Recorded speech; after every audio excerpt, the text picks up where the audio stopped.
વાત કરીશું સપ્ટેમ્બર 2026ના માસિક રાશિફળની। આ વિડીયોમાં ચર્ચા કરીશું તુલા તથા વૃશ્ચિક રાશિની। તો નમસ્કાર મિત્રો, અંબા એસ્ટ્રોલોજી ગુજરાતી ચેનલમાં આપ બધાનું ખૂબ ખૂબ હાર્દિક સ્વાગત છે। મિત્રો, હજુ સુધી આપે અમારી ચેનલને સબસ્ક્રાઇબ નથી કરી અથવા આપ નવા છો તો જરૂરથી સબસ્ક્રાઇબ કરો। આ વિડીયોને લાઇક અને શેર કરવાનું ભૂલશો નહીં। જ્યોતિષને લગતા મૂંઝવતા પ્રશ્નોના સમાધાન માટે તમે અમારો સંપર્ક અવશ્યથી કરી શકો છો।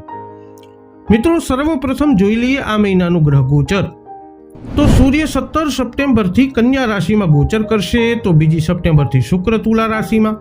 આ મહિને બુધ 7 સપ્ટેમ્બરથી કન્યા રાશિમાં ગોચર કરવાના છે અને મંગળ 18 સપ્ટેમ્બરથી કર્ક રાશિમાં ગોચર કરવાના છે।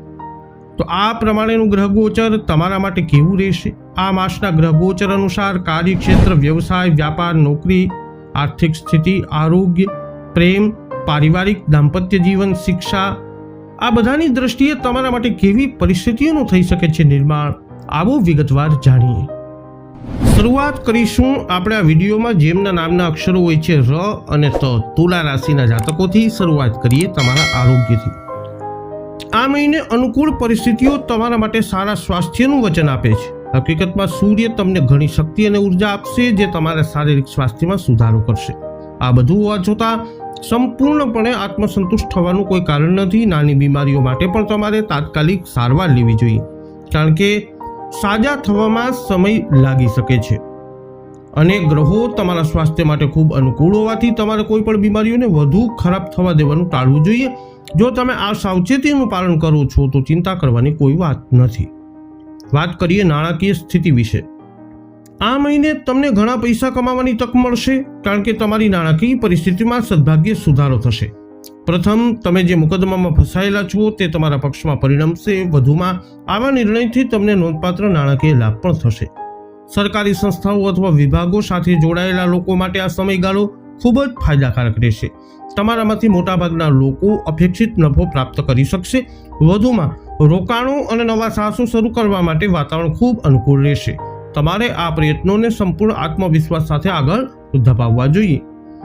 વાત કરીએ કારકિર્દી અને વ્યવસાયની, તો આવનારો મહિનો તમારા માટે કારકિર્દી દ્રષ્ટિએ બહુ ઓછી આશાસ્પદ છે।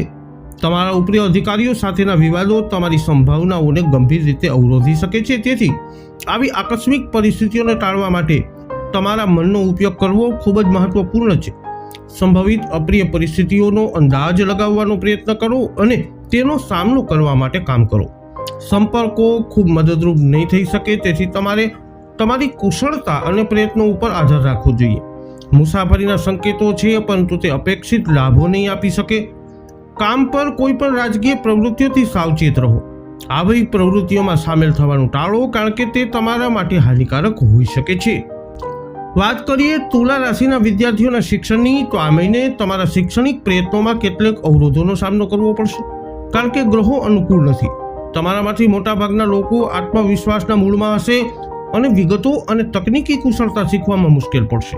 સ્પર્ધાત્મક પરીક્ષાઓ આપતા વિદ્યાર્થીઓને વધારાની તાલીમ લેવી જોઈએ, કારણ કે તે સફળતા માટે જરૂરી છે। કલામાં રસ ધરાવતા લોકોને પણ તેમના લક્ષ્યોને પ્રાપ્ત કરવા માટે ઘણા પ્રયત્નો કરવાની જરૂર પડશે। તેમણે હિંમત અને દ્રઢ નિશ્ચય સાથે આવું કરવું જોઈએ। ટેકનિકલ વિદ્યાર્થીઓ પણ આવી જ પરિસ્થિતિઓનો સામનો કરી શકે છે। વાત કરીએ પારિવારિક સંભાવનાઓ વિશે, તો આ મહિને તમારા પરિવાર માટે ગ્રહો કોઈ ખાસ શુભ સંકેતો ધરાવતા નથી। એવી શક્યતા છે કે તમને બધાને સામાજિક રીતે તમારામાંથી ઘણા નીચેના સ્તરના કોઈ વ્યક્તિની સેવાઓનો ઘણો લાભ મળશે। આ મહિનાનો સૌથી મહત્વપૂર્ણ લાભ હોઈ શકે છે। સંકળાયેલ વ્યક્તિ તમારો નોકર અથવા કર્મચારી હોઈ શકે છે। સંકેતો છે કે તમારા પરિવારની આર્થિક સ્થિતિ સારી રહેશે।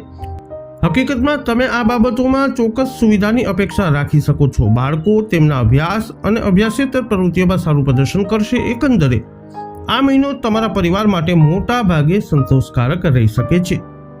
હવે વાત કરીએ જેમના નામના અક્ષરો હોય છે ન અને ય, વૃશ્ચિક રાશિની। શરૂઆત કરીએ આરોગ્યથી। તો તમારા સ્વાસ્થ્ય માટે આ મહિનો સારો રહેશે, જે દરમિયાન સૂર્ય તમને અસાધારણ શક્તિ અને જોમ આપશે, જેનાથી તમે સ્વસ્થ શરીર મેળવશો। આનો અર્થ એ નથી કે પવન તરફ સાવધાની રાખવી જોઈએ। સામાન્ય સ્વસ્થ જીવન ઉપરાંત પાચન તંત્રના રોગો, ખાસ કરીને વધુ પડતા પવન વિશે તમારે થોડી વધુ સાવધાની રાખવી જરૂરી છે। ઉપરાંત કોઈ પણ તકલીફ ભલે નાની હોય તેનો સમય બગાડ્યા વિના ઉપચાર કરવો જોઈએ। આ ખાસ કરીને સાચું છે, કારણ કે સ્વસ્થતા ધીમી અને કંટાળાજનક પ્રક્રિયા હોવાથી બાબતોને જટિલ બનાવી શકે છે.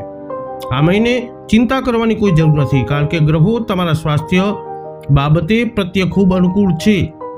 સરળ સામાન્ય સાવચેતીઓ પૂરતી હશે. વાત કરીએ નાણાકીય સ્થિતિ વિશે. આ મહિને તમારા નાણાકીય બાબતો માટે સંભાવનાઓ ખૂબ જ ઉજ્જવળ છે. સરકાર સાથે વ્યવહાર કરનારાઓને ઘણો ફાયદો થશે. જેમ કે સ્ટીલ ઉદ્યોગમાં નોકરી કરતા અથવા સ્ટીલના માલનો વેપાર કરતા લોકોને પણ ફાયદો થશે. એવી સ્પષ્ટ શક્યતા છે કે તમે જે પણ મુકદ્દમા અથવા વિવાદમાં સામેલ હોય તેનો નિર્ણય તમારા પક્ષમાં આવે. એટલું જ નહીં, પરંતુ આવા નિર્ણયથી તમને આર્થિક લાભ પણ થઈ શકે છે.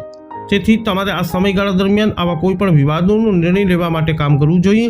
તમારામાંથી મોટાભાગના લોકો તમારા પ્રયત્નો દ્વારા અપેક્ષિત લાભ મેળવી શકશે. વધુમાં રોકાણ અને નવા સાહસો માટે વાતાવરણ ખૂબ જ અનુકૂળ રહેશે, જે તમારી હિંમતભેર હાથ ધરવા જોઈએ. વાત કરીએ કારકિર્દી અને વ્યવસાયની, તો આ મહિને તમારે વ્યાવસાયિક રીતે સારું પ્રદર્શન કરવું જોઈએ, કારણ કે તમારી પાસે ગ્રહોનું સંયોજન આવા વિકાસ માટે ખૂબ અનુકૂળ છે. તમારે ખૂબ મહેનત કરવી જોઈએ અને યોગ્ય પુરસ્કારો મેળવવાની પણ જરૂર છે. વ્યાવસાયિક હેતુઓ માટે અથવા તમારા કામના સંદર્ભમાં મુસાફરી પણ સૂચવવામાં આવે છે, પણ આ ફાયદાકારક રહેશે. દક્ષિણ દિશા ખાસ કરીને ફાયદાકારક રહેશે. જો કે એવી શક્યતાઓ છે કે તમને તમારા કાર્યસ્થળ પર રાજકારણમાં ખેંચી લેવામાં આવે. તમારે આને મંજૂર આપવાનો સ્પષ્ટ ઇનકાર કરવો જોઈએ, નહીં તો પરિણામો ખૂબ જ પ્રતિકૂળ હોઈ શકે છે.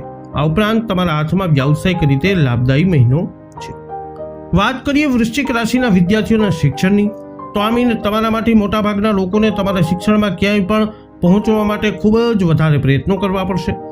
ઉચ્ચ શિક્ષણ માટે જઈ રહેલા લોકોને સૌથી વધુ સમસ્યાઓનો સામનો કરવો પડે તેવી શક્યતા છે. અમુક હદ સુધી દૃઢ પ્રયત્ન તેમને પાર પાડી શકે છે. તમારામાંથી મોટાભાગના લોકો આત્મવિશ્વાસ રાખનારા પણ હશે, અને આવી માનસિકતા ધરાવતા લોકોને કૌશલ્ય પ્રાપ્ત કરવામાં ઘણી મુશ્કેલી પડશે. તમારી ઈચ્છા શક્તિથી આ સુધારો. કલાત્મક વલણ ધરાવતા લોકોએ પણ તેમના ઉદ્દેશ્યો પ્રાપ્ત કરવા માટે ઘણા પ્રયત્ન કરવા પડશે. આ તમારા દ્રઢ નિશ્ચય અને હિંમતથી કરવું પડશે.